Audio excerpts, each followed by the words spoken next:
Price was very volatile. Right, we had a Jolt's job opening and ISM PMI or something. I forget, but 2:10 a.m.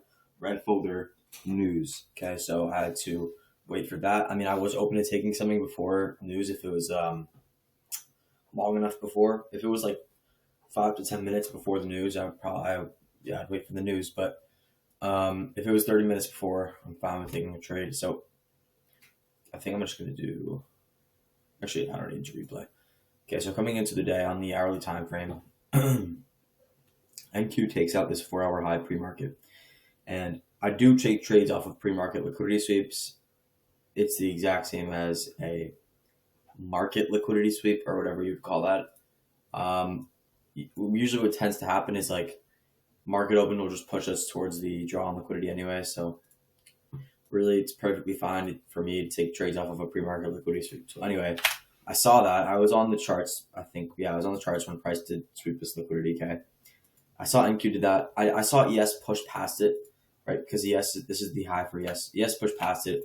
I saw them out, and honestly, I wasn't too worried about that because I saw that ES had just this big 1 hour imbalance, and I thought that was going to drive ES to the downside, and then NQ had obviously the hourly high that I was waiting to see get taken, which happened.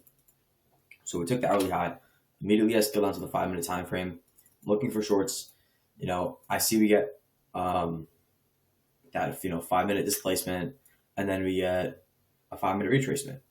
That 5 minute retracement was at 9:25 a.m. From there, I'm on the 1 minute, and I'm looking for a potential entry.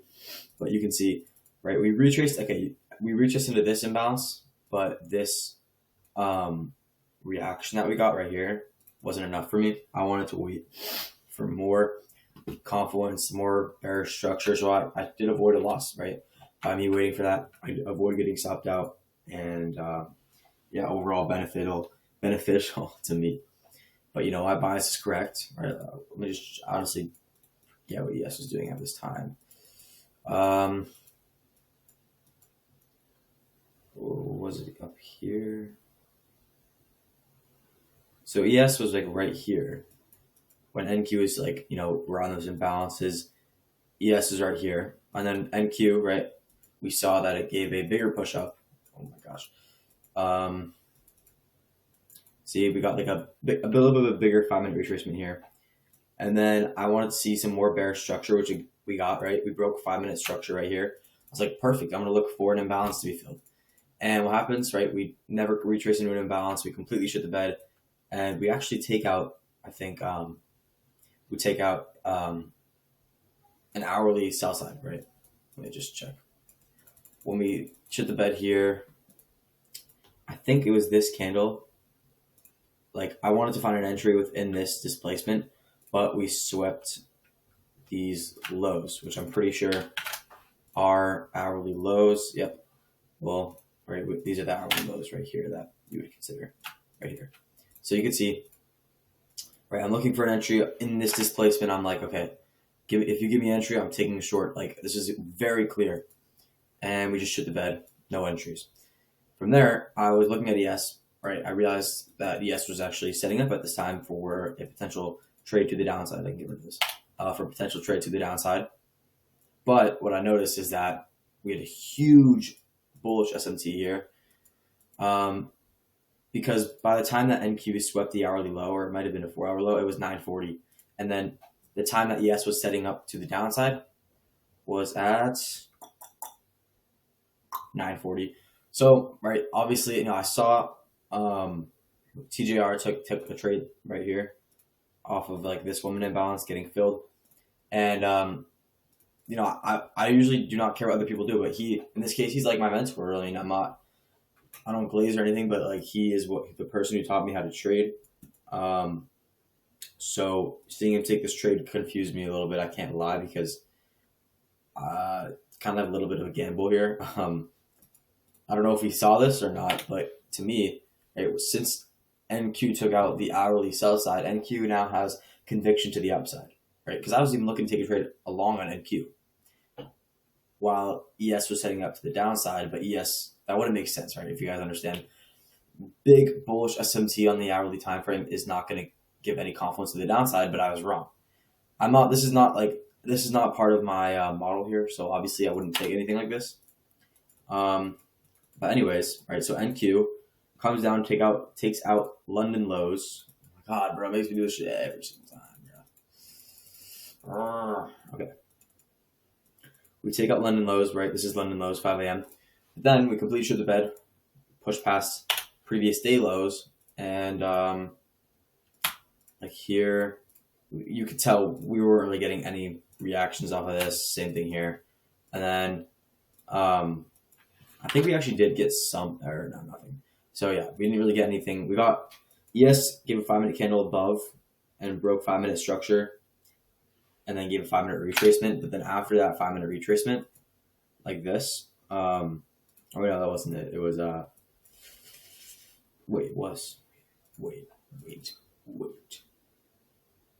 Yeah. So yeah, I remember I was looking to take a long off of like this candle potentially, but we inversed it. So moral of the story, that, never gave me any sort of confidence or any conviction to taking anything. We ended up pushing down, taking out these external lows all the way down here, right? And at that time, I ran to the bathroom. It was I think at 10:50. Like I ran to the bathroom because I had a feeling price was sitting up. And what did I see? Right, we have a big manipulation down after sweeping out 4-hour sell side and rebalancing to equilibrium of like this this external range, right? And I saw the 5-minute was actually giving solid displacement to the upside. We inversed the 5-minute imbalance, broke 5-minute structure, got the 5-minute retracement. This was at 10:50, so yes, it is very late. But what I saw,